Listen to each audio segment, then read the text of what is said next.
And what's fine now? Story time volunteers. Are you guys ready? Yeah? Everybody that works here, are you ready? Everybody out there, are you ready? Let's read our story. It's called Horton Hears by Dr. Seuss. On the 15th of May, in the jungle of Newell, in the heat of the day, in the cool of the pool, he was splashing, enjoying the jungle's great joys, when Horton the elephant heard a small noise. So, Horton stopped splashing. He looked toward the sound. That's funny, thought Horton. There's no one around. Then, he heard it again. Just a very faint yelp, as if some tiny person were calling for help. I'll help you, said Horton. But who are you? Where? He looked and he looked. He could see nothing there, but a small speck of dust blowing past through the air. Ooh. I say, murmured Horton, I've never heard tell of a small speck of dust that is able to yell. So, you know what I think? Why, I think that there must be someone on top of that small speck of dust. Some sort of a creature, of very small size, too small to be seen by an elephant's eyes. Some poor little person who's shaking with fear that he'll blow in the pool he has no way to steer. I'll just have to save him, because after all, a person's a person! So, gently and using the greatest of care, the elephant stretched his great trunk through the air. He lifted the dust speck and carried it over and placed it down safe on a very soft clover. Humped a voice, 'twas a sour kangaroo, and the young kangaroo in her pouch said, too. Why, that speck is as small as a head of a pin. A person on that, why that never has been. Believe me, said Horton, I tell you sincerely, my ears are quite keen and I heard him quite clearly. I think you're a fool, laughed the sour kangaroo, and the young kangaroo in her pouch said, me too, you're the biggest fool in the jungle of the Newell. And the kangaroos plunged in the cool of the pool. What terrible splashing! The elephant frowned. I can't let my very small persons get drowned. I gotta protect them. I'm bigger than they.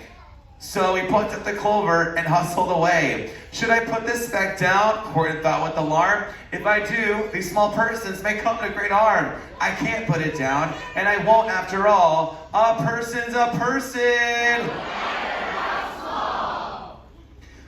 Then Horton stopped walking. The speck voice was talking. The voice was so faint he could just barely hear it. Speak up, please, said Horton. He put his ear near it. My friend, came the voice. You're a very fine friend. You've helped us all folks on this dust speck no end. You've saved all our houses, our ceilings and floors. You've saved all our churches and grocery stores. You mean, Horton gasped, you've buildings there too? My town is called Whoville, for I am a who. And we who's are thankful and grateful to you. And Horton called back to the mayor of the town. You're safe now, don't worry, I won't let you down. But just as he spoke to the mayor of the speck, 3 big jungle monkeys climbed up Horton's neck. The Wickersham brothers came shouting, what rat? This elephant's walking a who's one on. They snatched Horton's clover. They carried it off to a black-bottomed eagle named Vladikov.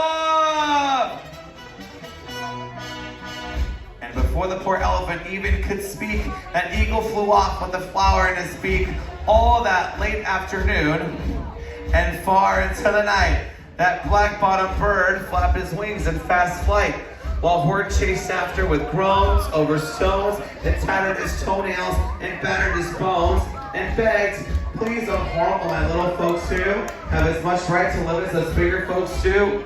But far, far beyond him, that eagle kept flapping. He kept flapping. And over his shoulder called back, quit your yapping. I'll fly the night through. I'm a bird. I'll find it, and I'll hide this tomorrow when I'll never find it.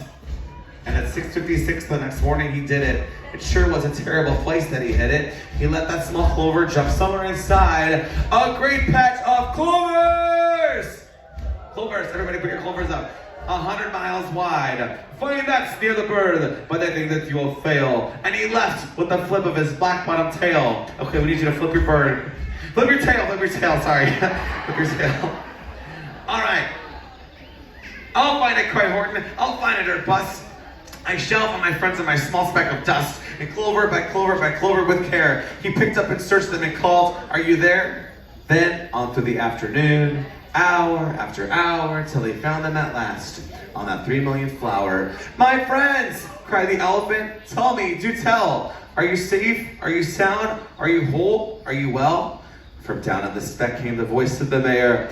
We really had trouble, much more than our share. So Horton, please, really, your voice got really deep. Will you stick by us? Who's are making repairs? Of course, Horton answered. Of course I will stick. I'll stick by you small folks through thin and through thick. Humped a voice. For almost 2 days he ran wild and insisted on chatting with persons who've never existed. And I'm here to state, snapped the big kangaroo, that your silly nonsensical game is all through. And the young kangaroo in her pouch said, me too! With the help of the Wickersham brothers and dozens of Wickersham uncles and Wickersham cousins, Wickersham in-laws whose help I've engaged, you're gonna be roped and you're gonna be caged. Mr. Mayor, Horton called. Mr. Mayor, you gotta prove now that you really are there. And his people cried loudly. They cried out in fear. Everybody, we are here! We are here!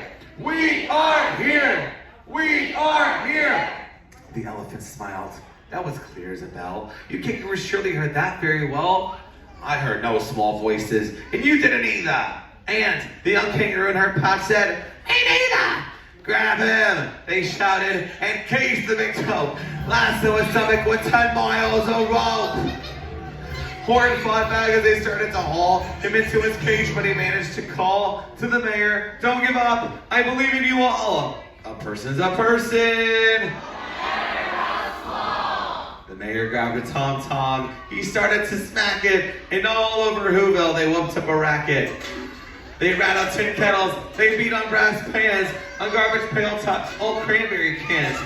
And Horton called back, I can hear you just fine, but the kangaroo's ears aren't as shrunk quite as mine. Are you sure every who down in Whoville is working? Quick, look through your town. Is there anyone twerking? Not twerking, shirking through the town, rushed the mayor, from the east to the west. But everyone seemed to be doing his best. And just as he felt as he was getting nowhere and almost about to give up in despair, he suddenly burst through a door, and that mayor discovered one shirker quite hidden away in the Fairfax Apartments, apartment 12J. A very small shirker named Jojo was just standing and bouncing a yo-yo.